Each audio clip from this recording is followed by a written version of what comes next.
Et un mot également pour vous signaler que Abdoulaye Bathily salue le rôle joué par le Maroc pour la réussite du dialogue interlibyen. Le représentant spécial du secrétaire général des Nations Unies en Libye s'est réjoui des résultats atteints grâce au soutien du Maroc. Lors d'un point de presse conjoint avec le ministre marocain des Affaires étrangères, Nassal Bourita, Abdoulaye Bathily a appelé le Maroc à continuer d'accompagner le processus politique afin de mettre en œuvre les lois organiques des élections et les accords y afférents. Le Maroc avait accueilli du 22 mai au 6 juin 2023 la réunion de la commission mixte libyenne chargée de l'élaboration des lois électorales pour les législatives et la présidentielle en Libye. Je vous propose d'écouter Abdoulaye Bathily, représentant spécial de l'ONU en Libye. Je suis venu aujourd'hui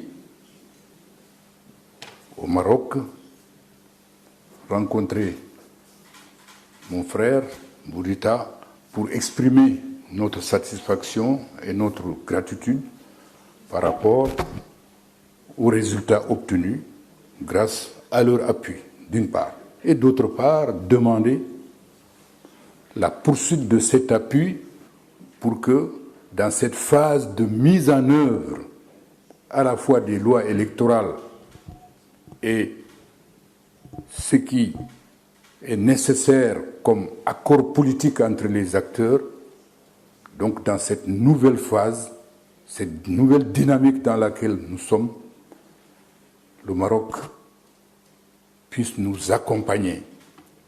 Aujourd'hui, le peuple libyen a besoin de sortir de cette impasse. Le statu quo n'est pas tenable. Il comporte même des risques graves si on ne sort pas au plus tôt de cette crise.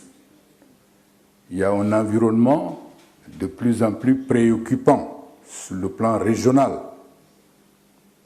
Et la Libye a aussi, malgré cet environnement régional préoccupant, une opportunité